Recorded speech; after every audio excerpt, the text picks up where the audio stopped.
Good day, everyone. Today we will be reporting about one of the most debated topics in Philippines history, the site of the first Mass. This topic has sparked discussions among historians for many years because of the differing views and interpretations about where this significant religious eventually took place. By examining historical records and primary sources, we can better understand the importance of this issue in our history. The site of the first Mass in the Philippines remains a controversial topic in history. While it is widely accepted that the first Catholic Mass occurred on March 31, 1521, debates continue about the exact locations. Some historians point to Masao in Butuan as the site, citing various historical accounts, while the National Historical Institute concludes based on extensive research that the Mass was celebrated in Limasawa, southern Leyte. Primary sources such as Antonio Pigafetta's First Voyage Around the World provides important first-hand accounts of Magellan journey and the events in the Philippines. Meanwhile, the cry of the Philippine Revolution also has differing accounts. P.U. Valenzuela claimed that the cry of Pugadlawin took place on August 23, 1896, when over 1,000 Katipuneros toured the Saldilas as a sign of defiance. Other accounts point to Bahay Toro on August 24 and Balintawak on August 25 to 26 as the location of the cry. Leaders like Andres Bonifacio, Emilio Jacinto, and Teodoro Plata debated the timing of the uprising, with some arguing that it was too early without adequate preparation. Despite the differences, the cry symbolized the Filipinos' collective decision to fight for freedoms against Spanish rule. These fair accounts highlight how history is shaped from multiple perspectives and interpretations.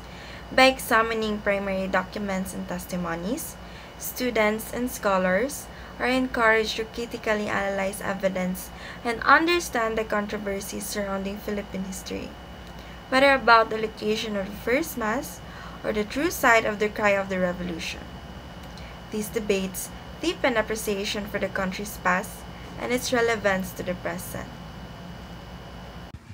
The Cavite Mutiny of 1872 is considered a significant event in the Philippine history because it fueled the Filipinos' desire for independence and later on contributed to the 1896 revolution.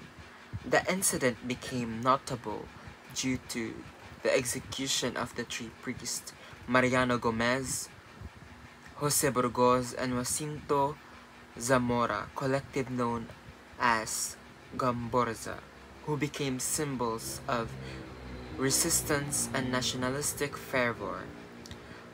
Historians, however, present differing accounts of the mutiny, making it necessary to study and compare this perspective to understand its real causes and consequences.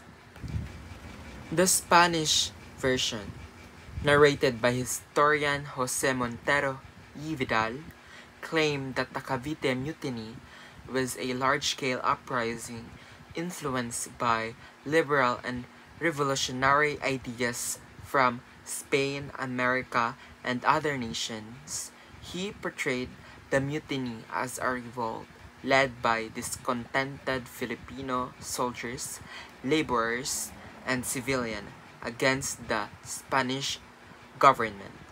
This version emphasized that the uprising was linked to nationalist movement and the influence of liberal clergy, including the Gomborza priests whom the Spanish authorities accused of instigation.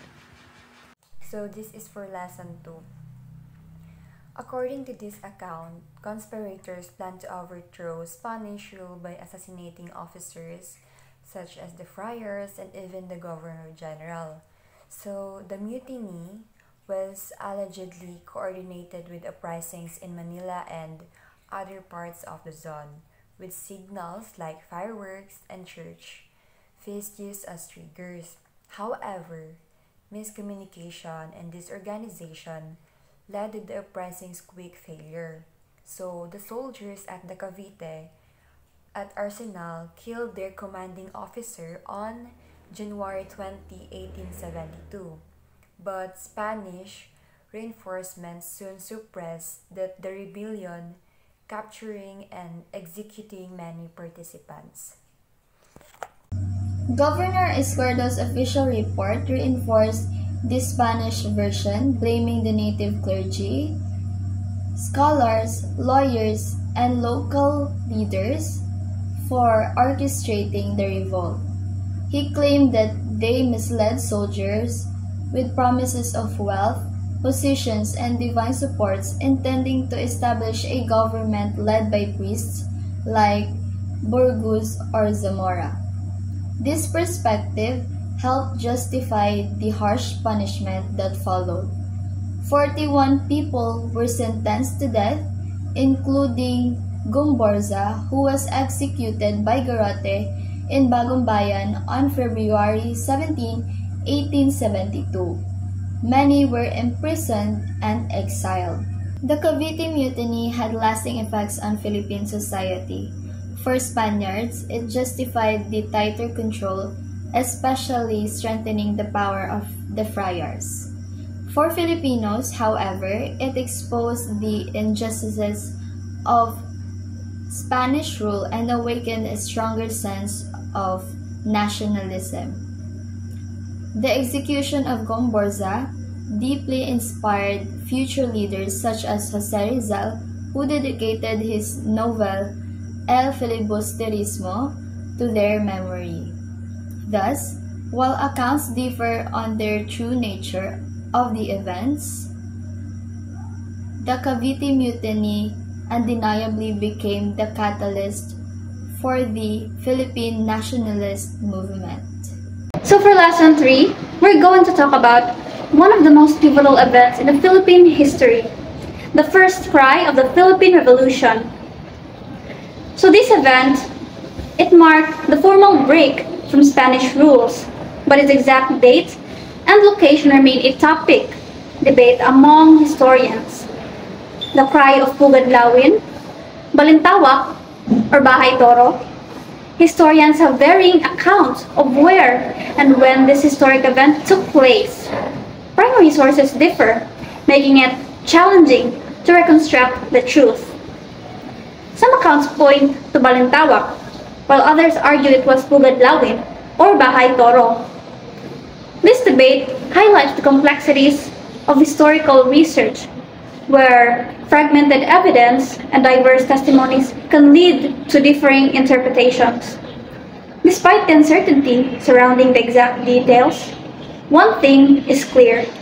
The first cry of the Philippine Revolution was a crucial moment in our nation's struggle for independence. As historians, it's essential to approach this topic with nuance, acknowledging the challenges of reconstructing historical truth from varied accounts. Thank you. In paragraph 2, this is Pio Valenzuela's version, also known as the Cry of Pugadlawin, asserts that the cry occurred in Pugadlawin on August 23, 1896.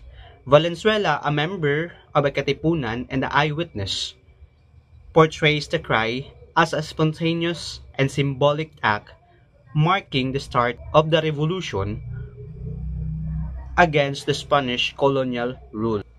Pio Valenzuela's controversial The Cry of Pugadlawin, August 23, 1896.